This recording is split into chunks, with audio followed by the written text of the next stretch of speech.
What is up, people? It is Dave, Duncan, and Kyle back from Metal Epidemic for another album review. For this review, Duncan, Kyle, and I have been checking out the new album from London metal trio Puppy. The band's new album, Pure Evil, will be released on May 6th via Rude Records.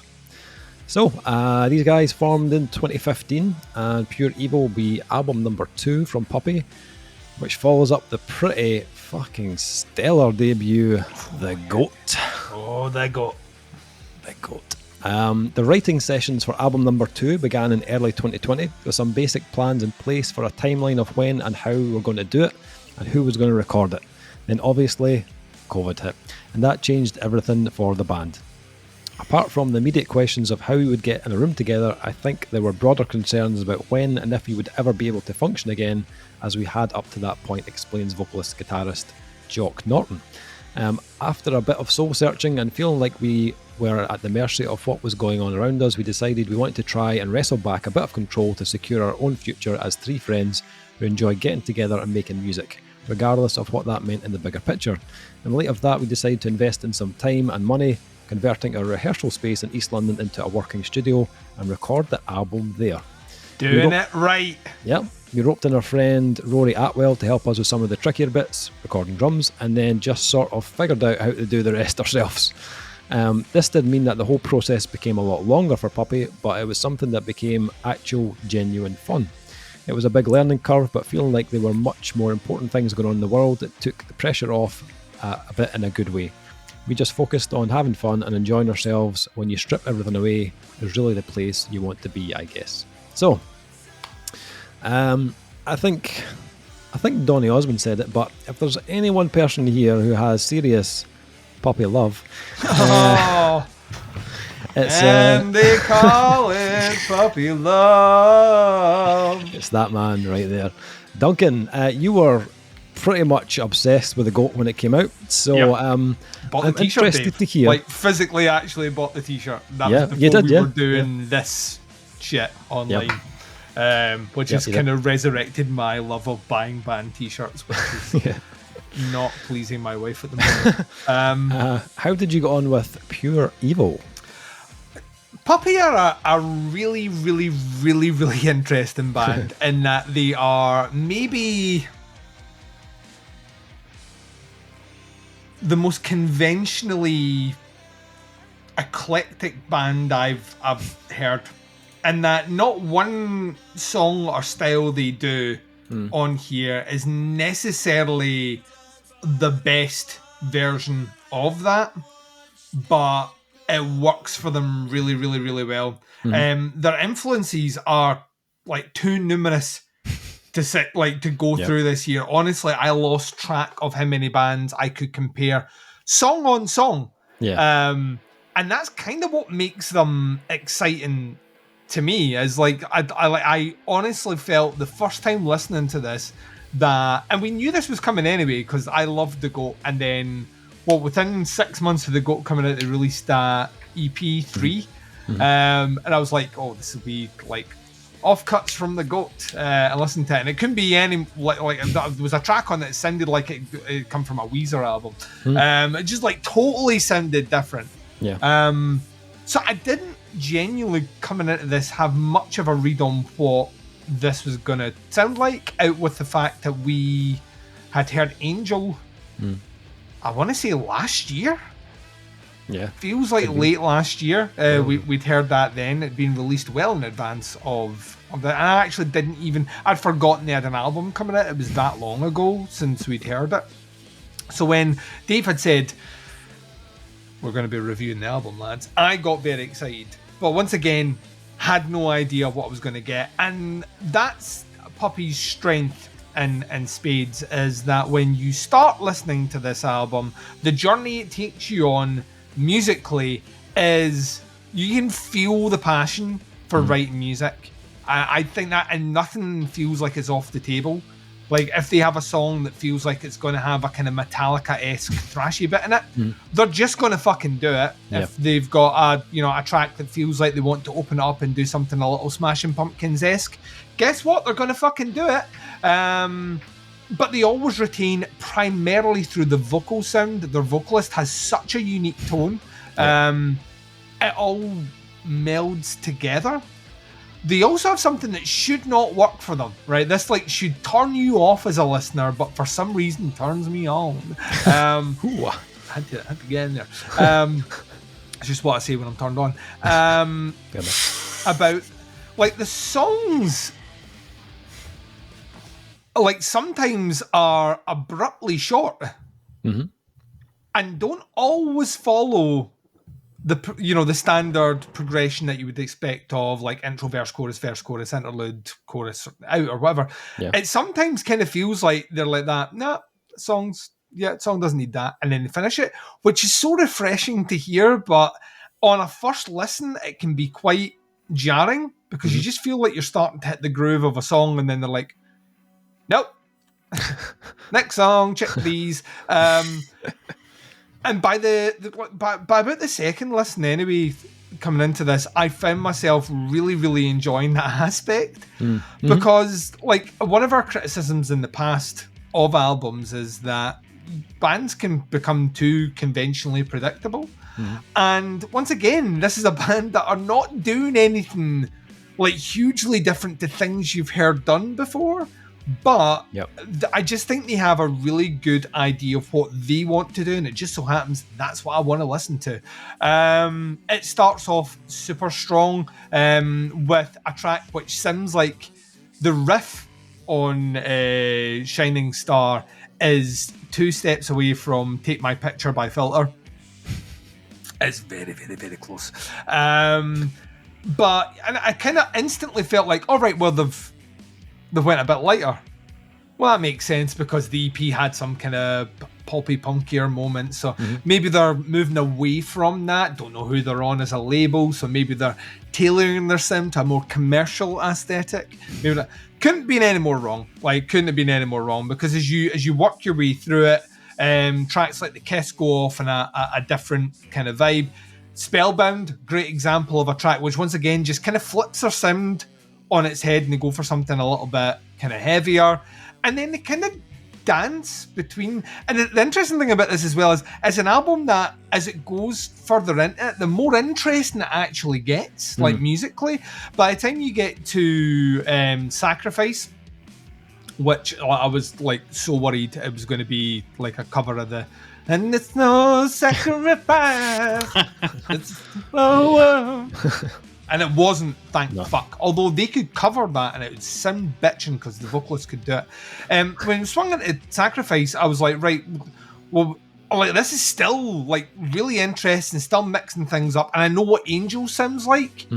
So it'll be interesting to see what we get in the last 2 tracks. And then Shame kicks in, and Shame is once again the band just doing something different. And like the thickness of the bass on Shame is almost kind of Muse-esque. You know how like Muse, like I hate Muse, but Muse have a fucking great bass sound, right? They have a great bass sound. It was kind of like a thickening of it, but it didn't make the song heavier. If anything, it made it more alternative, and I kind of loved it for that. And even Glacial to finish things off just worked for me. I found this, and I'm going to put my flag in the ground right now on this one. This is my summer album. And I don't necessarily think it has massive summer vibes. You know what I mean? There's not a track on this one that just like was like, kicking back with some beers, yo. It wasn't like that, but I like when I was listening to it, I just felt warm. Could be right, yeah. That's like this year's Turnstile almost. 100%. Yeah, like you know, Turnstile. See, Dave, there you are, ladies and gentlemen, Dave Buchanan.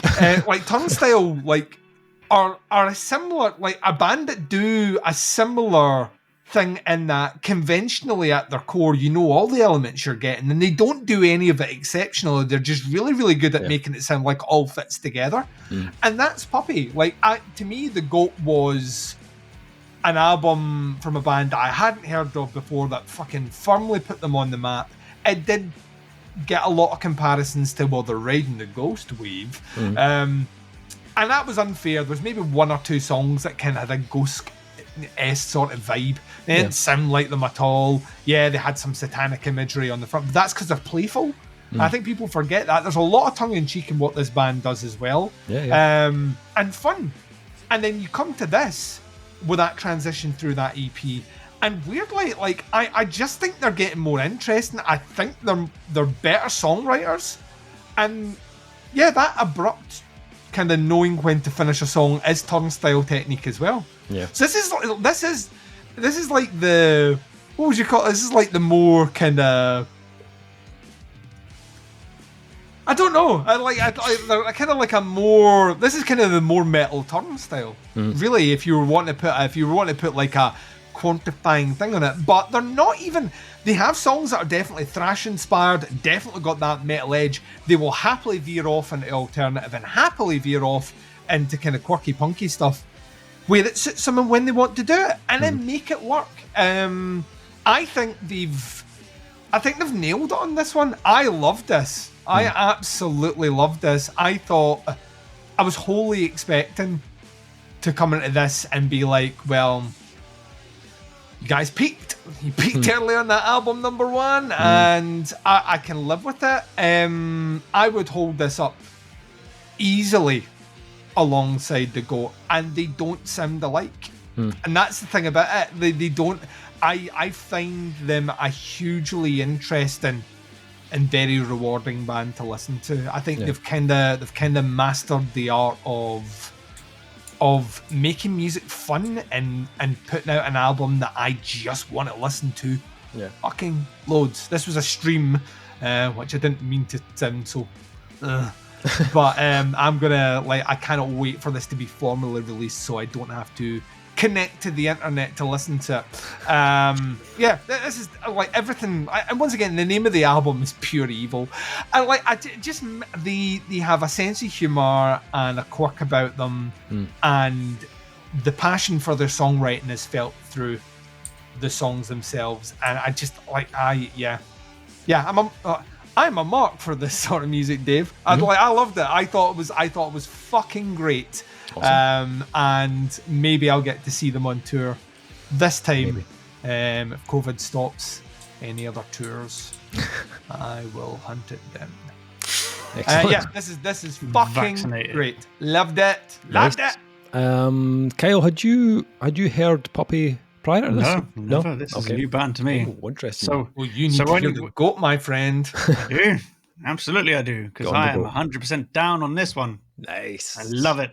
Nice. So everything Duncan just said, except more. So were you saying they recorded this as well?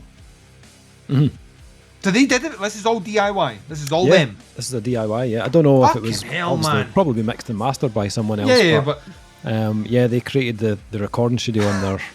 They're basically That's brilliant. Man, it makes me love them even more. Yeah. I love how it's called Pure Evil, and then it's just not. I love it, but I love how there's so many callbacks to like genres and bands and sounds from back when I was, a teenager and in my 20s and stuff. But it's all still very much them. That's my favorite thing about this album. It's like, that sounds a bit like Silverchair or Smashing Pumpkins, and I fucking hate Smashing Pumpkins. But it's a bit of my vitriol in there as well. Yeah, a little bit. Just like maybe more on the vocals. Just like something about it that hooks you in, where you're like that. All right, like just instantly recognizable, and you kind of just. But then they do their own thing. Yeah. I love that they have the heavy intro and then it goes straight into some clean stuff. It's just like, like dun, dun, dun, and then it's like, and some pretty sparkly clean guitars. Like, why not? Fuck it. This is Pure Evil.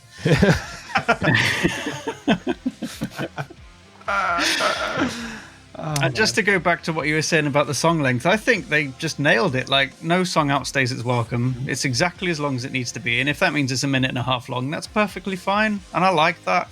Like, they know when to get out and not just keep on going on the same old tired thing. It's good. It's great for them. So I actually think I find it very refreshing as well. I think it's a great thing to do, to know when to end your goddamn song, because sometimes you're just like, will you end?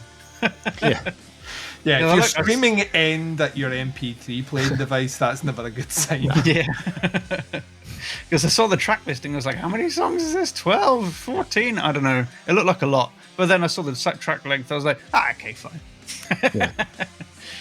That's good. I really enjoyed it. It's well created, well put together. Like you wouldn't guess that these guys built their own studio and recorded it all themselves. I mean, obviously it was sent off to mixing and mastering because it kind of has to be, but it's really well done. I mean, absolutely the best thing they could have done is just do it all themselves and put all of that they are into every part of the music, and it comes across in how the tones come out over the speakers and how the guitars and the bass and everything. Obviously somebody else recorded the drums, but I would too, because recording drums is a goddamn art and you cannot just learn it in 6 months. But yeah, no, all the power to them. I really enjoyed this, and I hope they carry on. I want to see what they're doing next, and I'm going to go back and listen to The Goat. Yep. You will love The Goat, man. Because I love you this. really, really will.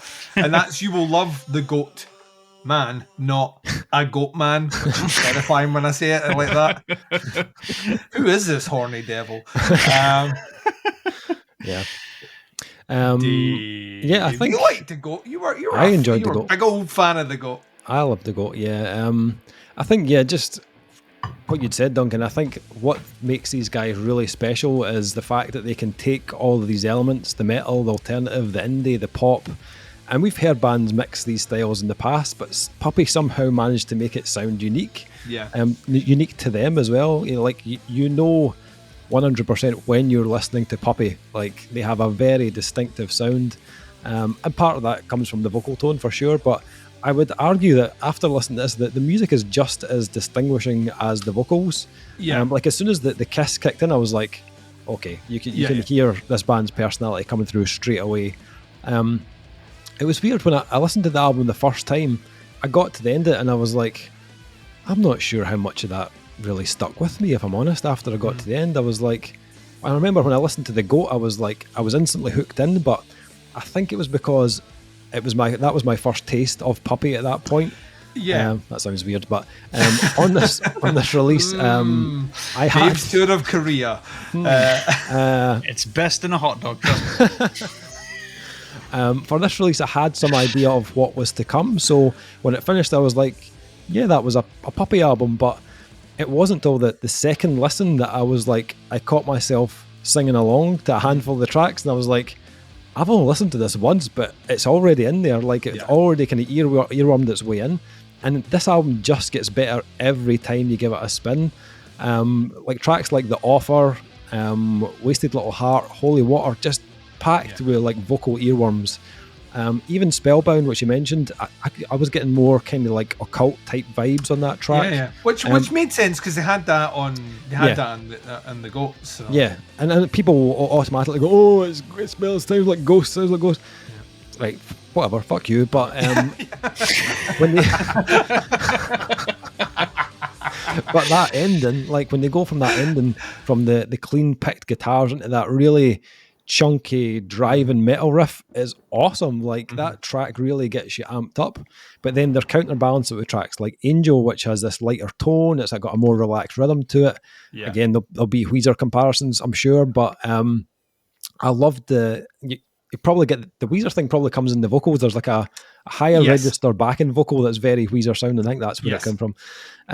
But the other track that I was wanting to mention was Glacial, which is the closing track. Now, I'd read in the press release that Glacial was actually added at the 11th hour, way past like handing in the music. The deadline basically had passed, and basically the band had said they had the album done and they felt like it was missing one more banger. So they basically turned this track around in a week from writing to recording in order to meet the deadline, and like they think it's possibly one of the best songs on the album. They created their own album encore. Yeah, I love that. They were like, like the label was like, no, we're putting out, and they were like, one more song, one more song. Yeah. No, we need to put that one more song, one more something like that. All right then, fine. Yeah, and I'm so glad they added that track in, because it's a great track. For me, like the second last track, Shame, it's so different, Sam. Yeah. You know what I mean? It seems like even if you told me that was recorded at a different time as well, I would believe that, because the bass mix is like very different from the rest of it, and even the song itself sounds. It was the first one on this where I was kind of like, oh right, well they're going way off And it's not like way off as in, right, they're trying 70s prog rock. You know, like it's not that. It just sounds distinctly different from what you've heard before. It does. But like, I think you're right, but by putting Glacial on the end, it then kind of makes that make more sense. It's almost like an invert of the experimental song you get at the last track. Yeah. They brought it forward to the 12th track and be like, well, if you don't like that, you're still in safe hands with Glacial at the end. I kind of felt like that. I felt like Shame, I don't know, it felt like if that had been the last track, it wasn't the show-stopping finale that I would have hoped for at the end of the album. Glacial, on the other hand, has the hooks. It has a very kind of like pop song structure to it. Yeah. But it feels more like a conclusion. But it's also kind of ridiculous that they managed to put that together so quickly. But it kind of shows they're really, really, really good. Yeah, it's the level they're at now, you know, in their career, that they can put something like that together so quickly with that level of quality. I think this album, I think its most remarkable feature is the quality of the songwriting. I was like you, I had a fear that they'd poured all their best songs into that debut, and it might be the best thing that they ever do, but for me, that consistency has kept going on to Pure Evil. I'd agree. I think this is on par with that album, and I love it. I love the GOAT. I don't think it's perfect. I think same as the GOAT, there are maybe a couple of tracks that felt like, I don't want to say unnecessary, but maybe not quite as strong. Like there was, I would probably have cut either Hear My Word or Dear John. I think they both had a similar purpose, and I'm not sure they were both needed, if I'm honest, especially being so close together.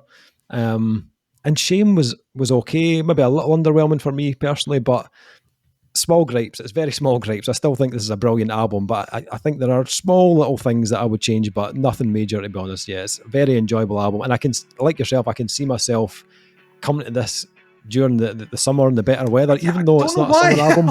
I feel like it would totally work for that I don't know season. why. This is like a total summer album. Yeah, it just it's gave weird. me those vibes. Yeah. So. Okay, so ratings for Pure Evil. Duncan, what are you thinking? Well, The GOAT was a 5-star album for me, so this is a 5-star album for me. I like. I think this is spot on. There's not an element in this one that I dislike. Even the tracks you were mentioning is potentially were there. I think Dear John serves a purpose in that it is quieter before you go into and Watch It Glow, which I think builds up. So yeah, I like. Shame is the one that feels like, if anything, is the track that I'm most perplexed by, like overall. But once again, it's not perplexed because it sounds like so ill-fitting for the album. It just feels different. Yeah. But the fact that Glacial bookends at the end, to me, kind of makes it work. I think this is. I'm going to play this album to fucking death this year, all the way through summer, and everyone's going to be sick of listening to it. I don't give a fuck. This is like, I am like so in love with these guys. I genuinely think they're. I hope this one gets them all the attention that they should have got for the GOAT. For sure. 5. Kyle. I'm going to come in slightly below you at 4 out of 5. I loved it. Absolutely loved it. It's not my favourite album this year so far, but it is definitely up there in the top. So yeah. 4 out of 5. Mm-hmm. I will split the difference. I will be a 4.5. I would have probably put the GOAT about 4.5. I think this is about the same. I think I'm really impressed with the production the more I think about it, actually. That the consistency, it's like going from an album like The GOAT, which was very well produced, they've managed to capture an album that sounds just as good quality-wise. That's why I asked you if it was them that did it, rather than they just built a studio and got someone to do it. Because it's all across the level, man. It's really, really, you could put one of those measuring things with a bubble on top of it, and it would not. The bubble would not move, Dave. True. Be right in the middle. I'd agree. 4.5 from me. This one drops on May 6th. It's called Pure Evil, out on Rude Records. Let us know what you think. Stick some comments in below once you've heard any of the singles, once you've heard the album. Check out the links, Facebook, Bandcamp, all in there. Check out the band if you've not heard them before. Happy to hear your thoughts and opinions on it. That is the review. Thank you for checking it out. Much appreciated. We'll be back with another review very soon, but until then, take care. Speak to you soon. Bye, everyone. Bye.